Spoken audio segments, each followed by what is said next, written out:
guys, in this lecture now we are going to learn about conical pendulum. Speaking about conical pendulum, I am just drawing that pendulum. It's basically a normal pendulum. Okay. Normal pendulum में क्या क्या होता है, एक string होता है, एक Bob होता है. ये हैवी मास को हम लोग बॉब बुलाते हैं. नॉर्मली पेंडुलम को टू एंड फ्रो मोशन दिया जाता है, लेकिन कोनिकल पेंडुलम में होता क्या है कि ये जो बॉब है, इस बॉब को हम सर्कुलर मोशन देते हैं. सो ऐसे सर्कुलर मोशन जब हम इस बॉब को देते हैं तो ये जो स्ट्रक्चर बन रही है यहाँ पर, इट्स काइंड ऑफ अ कोन. इसी वजह से इस पेंडुलम को हम बुलाते हैं conical pendulum. So the only difference is this Bob is performing circular motion. So if it is performing circular motion, it will be having some radius, कुछ ना कुछ तो हाइट रहेगा. So actual string length जो है उसको मैं L बुला देता हूँ. Let me call this angle as theta, जो उसने वर्टिकल के साथ बनाया होगा. किसने? लेंथ ने. अब ये जब घूम रही होगी तो बॉल को डेफिनेटली दूर जाने का टेंडेंसी होता है. दैट मीन्स ये जो टेंशन इन द स्ट्रिंग होगा ये उसको पकड़ के रखता होगा. टेंशन इन द स्ट्रिंग को मैं T बुलाता हूँ. अब ये थीटा होगा तो ये टी को मैं दो कंपोनेंट्स में रिजॉल्व कर सकता हूं, ऊपर की तरफ और साइड की तरफ. अब आप देखोगे तो ये टी मैंने साइड में लिख दिया है यहाँ पर. अब आप देखोगे तो if this is theta as पर alternate angle theorem, this is also theta. अगर ये नीचे का जो एंगल है, अगर ये थीटा होगा तो यहाँ पर जो कंपोनेंट बनेगी, इस कंपोनेंट को मैं बुला सकता हूँ T cos theta. And side की तरफ जो कंपोनेंट बनेगी उस कंपोनेंट को मैं बुला सकता हूँ टी साइन थीटा.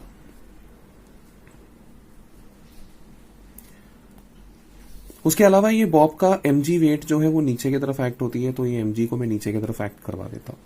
अब ये एक्सप्रेशन से एक बात तो क्लियर हो जाती है कि ऊपर की तरफ टी कॉस थीटा, नीचे की तरफ mg है, but this body is in vertical equilibrium. ना वो वर्टिकली ऊपर की तरफ एक्सेलरेट हो रही है, ना वो नीचे की तरफ एक्सेलरेट हो रही है, जिस वजह से मैं बोल सकता हूं टी कॉस थीटा और mg दोनों एक दूसरे से इक्वल होगा.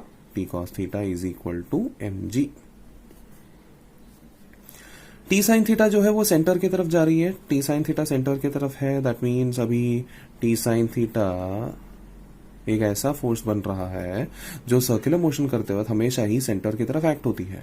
ऐसा कोई फोर्स अगर हमेशा ही सर्कुलर मोशन करते वक्त सेंटर की तरफ एक्ट होती है तो उस फोर्स को हम बुलाते हैं सेंट्रीपिटल फोर्स. तो इसको मैं बुलाऊंगा सेंट्रीपिटल फोर्स.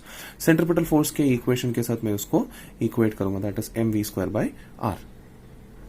अभी हमें अगर थीटा निकालना है या वेलोसिटी निकालना है तो सिंपली हम टी को एलिमिनेट करने की कोशिश करेंगे, जिस वजह से हम इन दोनों इक्वेशंस को क्या करेंगे, डिवाइड करेंगे. इसको अगर डिवाइड करेंगे तो ऑब्वियसली टी और टी कैंसिल हो जाएगा. साइन अपॉन कॉस जो बनेगा वो बन जाएगा टैन थीटा. एम और एम कैंसिल हो जाएगा. Then v²/r upon G, v²/r upon G, तो v²/r जी बन जाएगा. tan theta is equal to v²/r G. कहीं पर भी अगर एंगल निकालने की कोशिश करना है तो दिस इज योर एक्सप्रेशन. उसके अलावा हमसे अगर वेलोसिटी पूछा जाए तो वेलोसिटी के लिए आर जी को इस तरफ लेके आना है, तो v² will be equal to R G tan theta. ये v² का स्क्वायर अगर उधर लेके गया तो becomes v is equal to square root of R G tan theta. उसके अलावा अगर हमसे टेंशन फाइंड करना होगा तो टेंशन फाइंड करने के लिए इन दोनों में से कोई भी एक एक्सप्रेशन यूज करके हम लोग टेंशन भी निकाल सकते हैं. मेजरली हमें दिक्कत जो होती है फाइंड करने के लिए वो होता है टाइम पीरियड फाइंड करने के लिए. इसके लिए फॉर्मूला आप याद रखना, स्पीड जो होता है वो हमेशा डिस्टेंस अपॉन टाइम होता है, ये चीज याद रखना. तो उसमें से अगर निकालेंगे तो time is equal to distance upon speed होता है. ये टाइम को अगर मैं टाइम पीरियड बुलाऊंगा तो ये डिस्टेंस को मैं बुला सकता हूँ circumference, because time period is that time which is taken to complete one complete cycle. एक साइकिल कंप्लीट करने में, डिस्टेंस एक साइकिल कंप्लीट करने में जितना भी टाइम लगता है उसको टाइम पीरियड बुलाता हूँ. दैट मीन्स अगर ये टाइम पीरियड है, दैट मीन्स ये जो डिस्टेंस है ये एक पूरे सर्कल का डिस्टेंस होता है. पूरे सर्कल का डिस्टेंस मतलब 2πr होता है.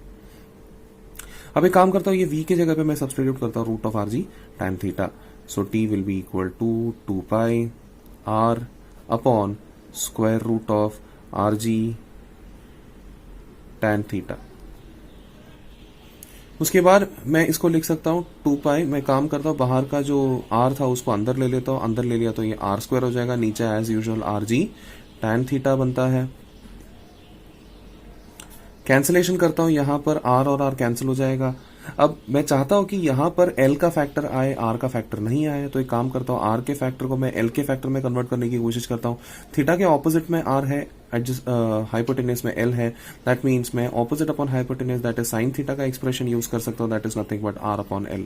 इसका मतलब r is equal to l sine theta करके मैं सब्सटीट्यूट कर सकता हूं. सब्सटीट्यूट करके देखता हूं, यहां पर 2π अंडर रूट ऑफ r की जगह पे लिखूंगा मैं l sine theta upon g. tan theta की जगह पे लिखता हूं sine theta upon cos theta. Sine और साइन कैंसिल हो जाएगा, कॉस ऊपर चला जाएगा, तो हमारे पास फाइनली बचेगा 2 pi under root of L cos theta upon ji.